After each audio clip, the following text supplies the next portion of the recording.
India-Pakistan tensions following the 22nd of April Pahalgam terror attack.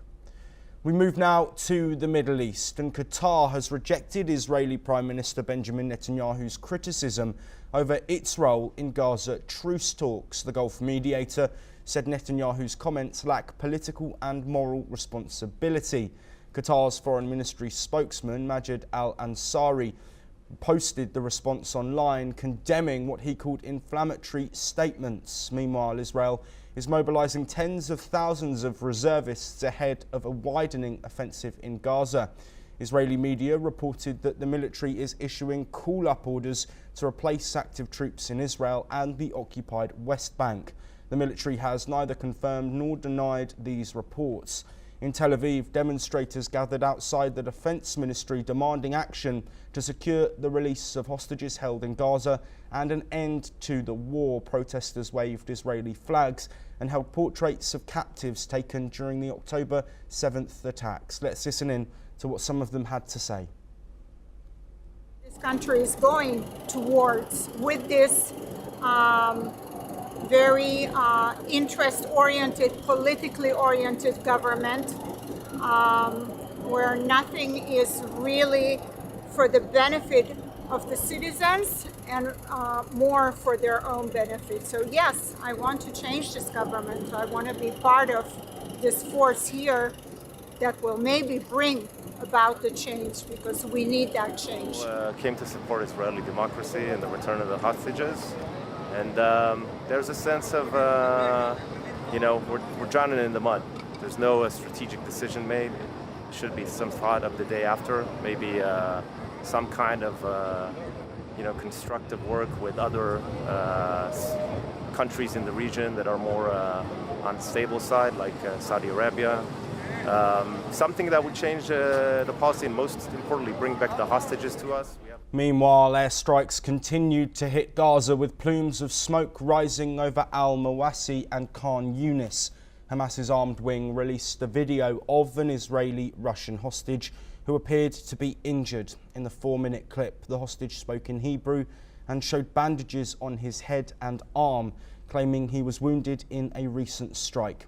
And yesterday, hostage families gathered to demand answers from Prime Minister Benjamin Netanyahu and urged a return to negotiations to end the war.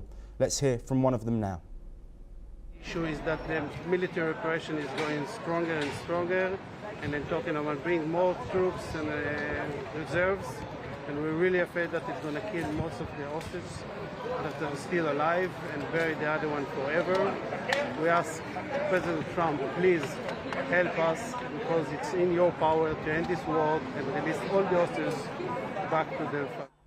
Well, we're now joined by Professor Rohan Gunaratne, an international security expert who's joining us from Singapore to discuss the ongoing conflict between Israel and Hamas in Gaza.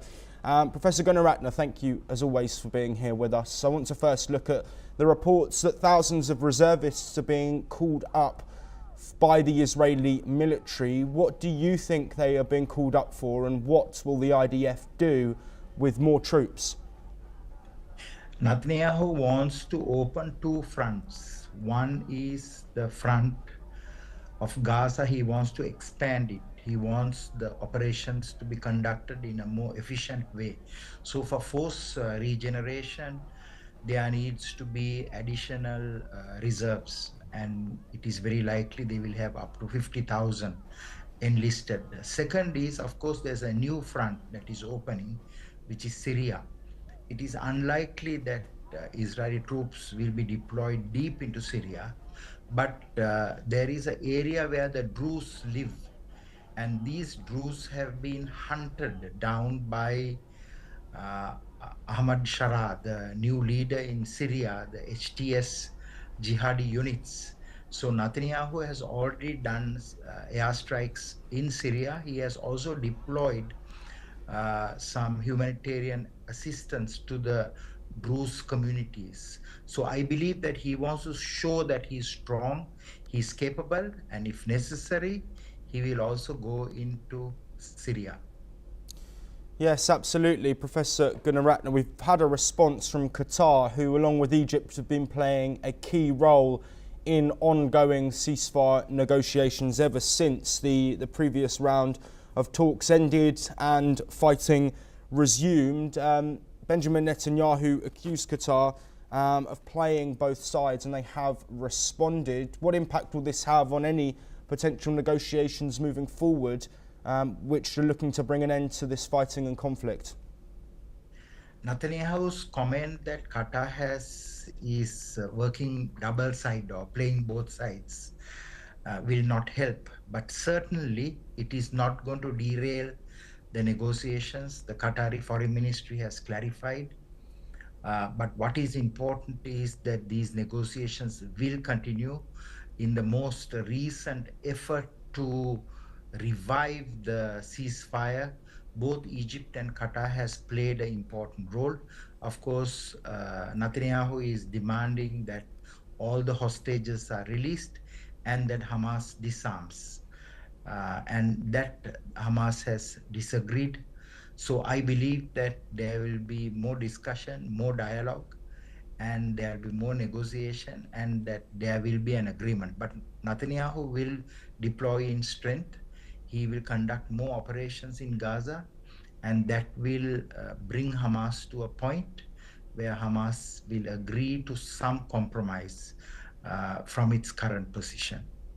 Yes, Professor Gunaratne, to bring an end to this discussion, I want to look at a broader picture here. Of course, protests in Israel with over 50 hostages dead and alive still being held by Hamas. A video released by Hamas of a hostage appearing to be injured. Also an ongoing humanitarian crisis in Gaza with aid blockages and reports of starvation, with both sides looking at extreme difficulty for one reason or another. What will it take to push these ceasefire negotiations over the line? Hamas released a video of Maxim, one of the hostages, one of the 53 hostages Hamas is holding, Hamas and Palestinian Islamic Jihadis holding. At the same time, as you said, Joshua Barnes, there are many protests now in Israel by the Israelis asking Netanyahu to move forward to secure the release of these hostages, because through military operations, IDF has not been successful to release the hostages. But of course, these military operations have put sufficient pressure on Hamas to release some of the hostages. So what is going to happen is that within Israel, there'll be more pressure on Netanyahu.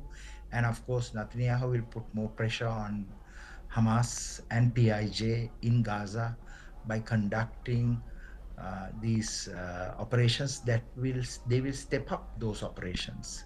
So that is the current development in Gaza and in Israel. Professor Rohan Gunaratne, as always, thank you ever so much for joining us.